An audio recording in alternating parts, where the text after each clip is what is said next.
Maayong gabi kaninyong tanan, mga kaigsunan.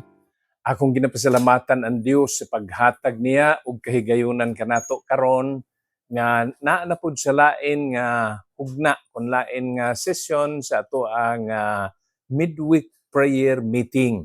Ug magsugod karong gabi ang ato na sa pagatun-an mao ang atong Ginoong Hesukristo ug ang iyahang ministry ug ang katuyuan nato sa paghimo niini nga mao nga series of message about the King of Kings, our Lord Jesus, the Messiah, mao ang pagbutang og husto nga dapit dinhi sa atong kinabuhi ang atong Ginoo.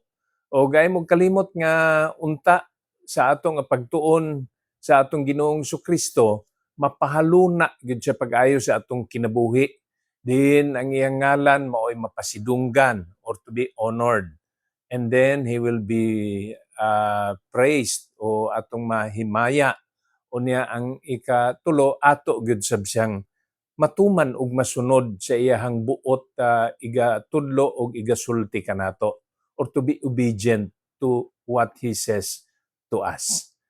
Busa palihog ablihin ninyo inyong mga Biblia sa Matthew chapter 1 verse 17. So all the generations from Abram to David are 14 generations, and from David until the carrying away into Babylon are 14 generations, and from the carrying away into Babylon unto Christ are 14 generations. Ang Dios magapanalangin kanato sa pagbasa sa mahinungdanon niyang mga pulong. Mga kaigsunan o mga kaigalaan, ang atong gibasa karon naghisgot kini mahitungod sa kagikan kon genealogy ni Ginoong Hesus. Nagatuo man gyud ta nga siya mao ang Dios nga anak, bugtong gipakatao nga anak si Ginoong Kristo. Ug mao nang importante ang mga pulong nga naa sa John 3:16 nga nag-ingon, the only begotten Son of God. Kay kung ang imong Biblia ang nakabutang lang the only Son, kung kinilang igsuon na ang imong doktrina aduna kanay kulang. Kay daghan man ang sons of God. Gani ikaw ug ako nga nagpailang Kristohanon, nahimong anak sa Dios kun sons of God through adoption. But being begotten o kanang gikahimugso usara gyud si Ginoong Hesus. Kining atong gibasa sa Matthew chapter 1 verse 17, nagsulti nato nga adunay 42 ka henerasyon gikan kay Abraham paingon kay Haring David, kay Haring David ngadto sa pagdala kanila sa Babylon, gikan didto sa pagkasinakop or captivity didto sa Babylon paingon kay Hesus o naasad ang 14 busa 42 kini ka henerasyon. Ang henerasyon pananglitan buot sa nimo ni nga pagasukdon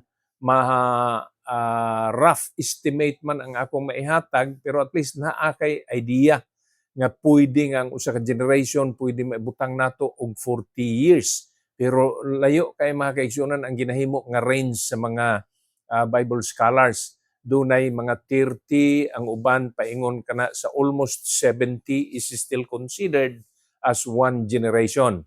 At least you have an idea nga 42 generations gikan kay Abraham paingon ngadto kay Kristo. Okay, ang pangalan nga Lord Jesus Christ atong i-review. Ang Lord, ang ipasabot niya na, siya ang atong Ginoo. Siya ang atong agalon.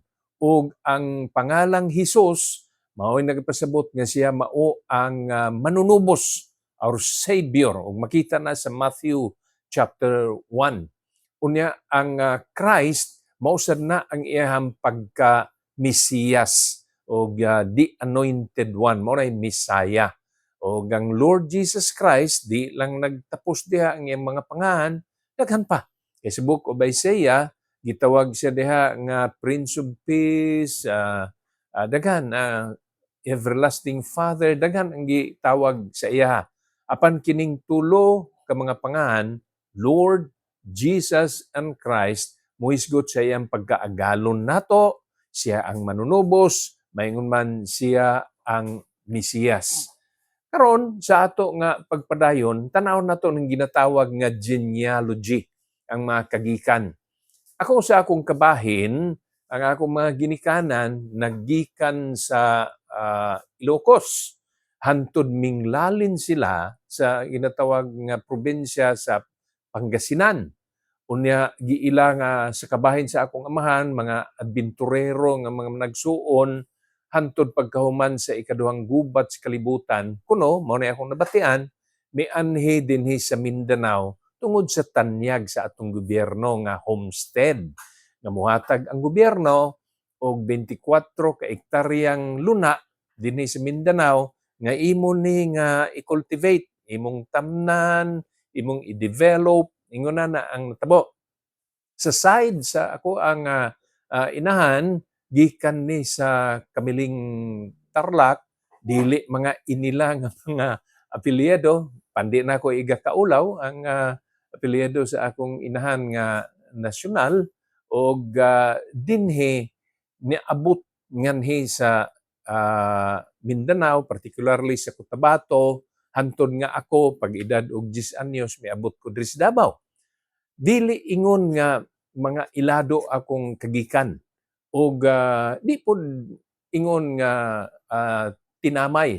Apan ingon ni ana ang ako sab nga masubay mubo nga genealogy sa akong kaugalingon.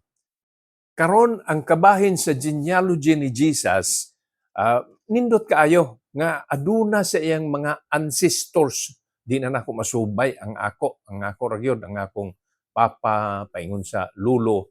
Apan kay Jesus Christ masubay nga hari dito kay King David, mao na ang nindot kay nga masubay. Apan sa lain nga bahin, pwede sa nimong subayon nga aduna pud siya part sa iyang genealogy kung linya sa iyang kagikan, diin aduna didtoy bigaon nga babae, the harlot from Jericho nga mausab si Rahab. Nag-combine from the kingly line, righteous line, maingon man ang sinners line, nag-combine. Apan dinhi gihatag ang usa ka manunubos, walay bugtong tao nga walay sala, ug nahimo nato nga Dios ug manunubos si Ginoong Jesucristo. Dinhi mga kaigsuunan, manukad ang series sa atong message about the life and the ministry of our Lord Jesus Christ. Unta subay sa atong tinguha, adunay luna sa imong kasing-kasing ang atong Ginoong Jesucristo aron nga siya mismo ato gayod nga mapasidunggan, unya ato nga mahalaran sa atong pagdayig ug masunod ang iyang kabubuton sa atong kinabuhi. May mga tao nga nagaingon nga tao ra gyud si Jesus Christ. Apan dinhi mismo sa atong pagtulunan, doctrinally tan-aw nato niya kung magisgot ta sa pangalan nga Hesus, mutuo kita ni anang linya nga si Hesus tao, matuod nga tao. Apan sa ngalan nga Jesus Christ, siya matuod usab nga Dios. Siya tong anointed one. So when you speak about Jesus, He was the one who died on the cross. But when you speak about Christ, siya kadtong anointed kun dinihog, siya kadtong Mesiyas, Dios nga nagpakatao, siya ang bugtong gipakatao nga anak sa Dios na kita sa mga apostoles ang iyaha nga pagkinabuhi sa unod, nasaksihan sa pipila kanila ang paglansang sa iya sa cross. Kay uban nanago man to pag dakop sa iya dito sa hardin sa Gitsemane. Pag-aristo sa iya, wa na, may kalagyo na ang uban. Apan saksi sila, nakita na. O gani sa pagpamatuod ni Apostol Juan, ang sulti niya, we beheld His glory. Nakita namo ang iya nga himaya. Karon kung ang pagtuo sa ubang tao, nga tao lang si Jesus, si Jesucristo, para nga matulid atong doktrina, Jesus is true man. But when we speak about Jesus Christ, niya tao lang yun gihapon ug dili siya Dios nga nahimong tao, di mo qualify si Jesus nga atong manunubos. Apan ang kamatuoran mga kaigsunan, Jesus Christ is God, God the Son, tinuod nga Dios, true God, ug siya nahimong matuod sab nga tao. Dual nature, duha. Dios nga nahimong tao, gipamatuod sa mga apostoles, ug kung kuhaon nimo ang usa ni ana, mayong ka nga tao ra siya, dili Dios. Dili siya mo qualify nga manunubos. Ug kung moingon pud ta nga Dios siya nga wa nahimo nga tao, di pud nato masunod ang pagpanudlo dinhi sa balaang kasulatan. To nature, but he did not commit any sin. Di siya sama sa tao nga nakasala. Tinuod nga gibutang sa iya ang sala. Gihimo siyang sala. But with the sin of commission, he luwas siya ni ana. And he qualifies to be the Savior, Redeemer, the only one. Acts chapter 4, verse 12.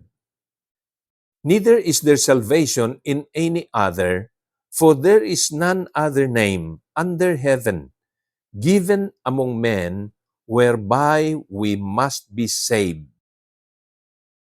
Si Ginoong Kristo, maura ang bugtong nga musibo mo qualify nga ato nga manunubos. Pwede siya mo pataliwala sa makasasala nga tao ug dinhi sa balaan nga Dios kay siya Dios nga nagpakatao.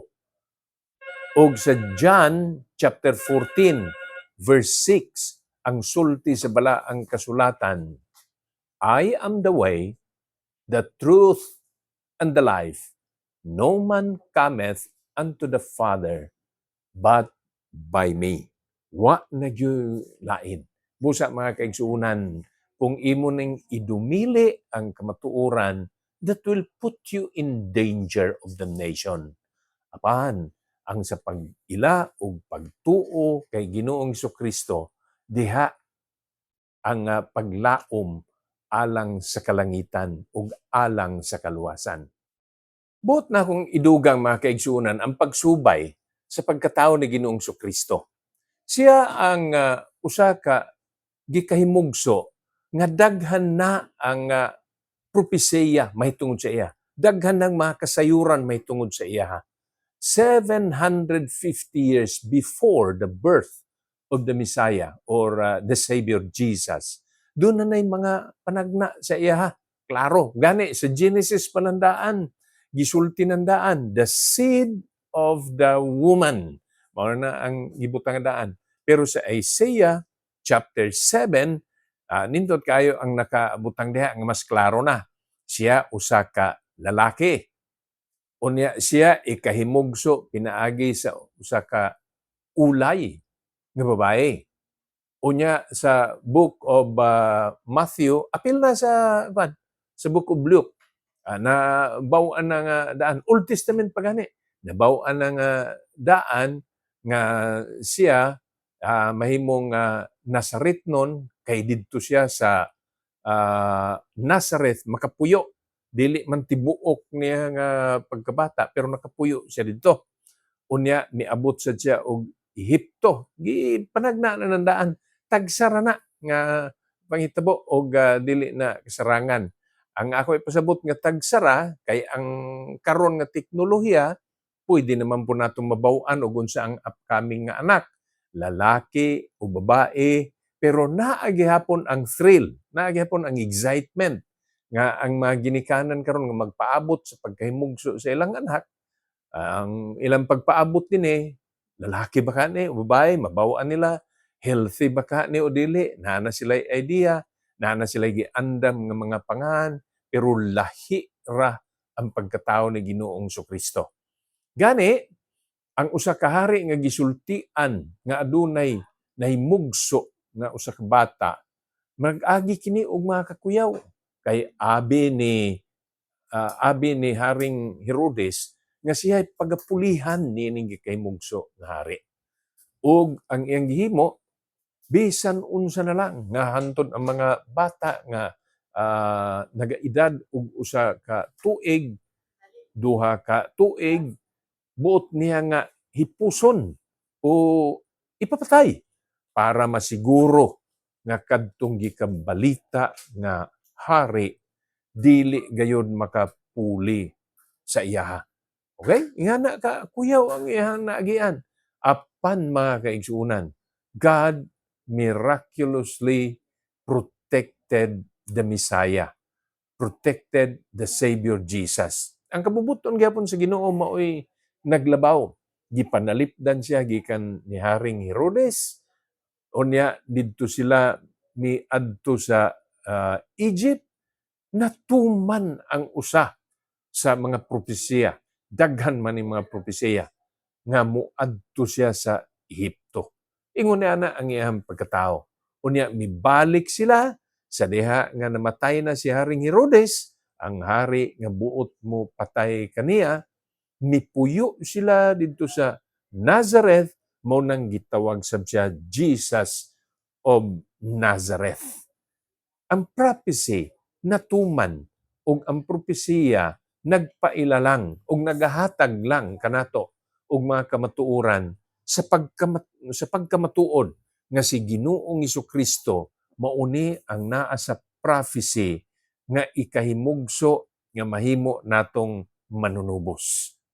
Sa balaang kasulatan, bisan sa Old Testament, naapil usab sa prophecy nga siya maghalad sa iyang kaugalingon dito sa cross. Kay mao ni ang bugtong bayad sa akong mga kasalanan ug imong mga kasalanan. Busa mga kaigsuonan, unta mapahaluna sa kaugalingon natong kinabuhi si Ginoong Kristo. Ang ipasabot nako niini naatay personal nga relationship nga na sa kay Ginoong Kristo. O gigala kung wa pa nimo ni nahimo ang paghinulsol sa imong mga kasalanan, pangayo og pasaylo sa kasalanan. Unya pinaagi sa pagtuo, dawata si Ginoong Kristo isip imong Dios ug imong manunubos, because He is not only the King of Kings, but He is the only way to heaven and for salvation. Wa na gayoy lain. Sa pagtapos, buot na akong idugang kini nga si Ginoong Hesus nagalaom nga magbaton og pinuy-anan sa imong kasing-kasing. Gibiyaan niya ang himaya sa kalangitan, ang iyang tuyo nga mupuyo sa imong kasing-kasing, ang iyang espiritu mupuyo sa imong kasing-kasing, muhari sa imong kinabuhi, muusab sa imong kinabuhi, ug gikan sa destinasyon nga tungod sa mga sala nga imo nga nahimo muadto sa impyerno, ibalhin destinasyon paingon sa kalangitan. Hiusahan nato mga kaigsuonan kining maong kamatuoran ug atong ipakaylap ang maayong balita nga si Hesus lang ang bugtong manunubos, iyang gihalad iyang kaugalingon dito sa cross sa Kalbaryo alang sa tanang mga katawhan, ug si bisan kinsa nga mutuo kaniya dili malaglag apan makabaton og kinabuhi nga walay katapusan. John chapter 3 verse 16. Jesus is the King of Kings and He wants to have a place in your heart. Ang Dios ang mga panalangin kanaton tanan. To God be the glory and shalom.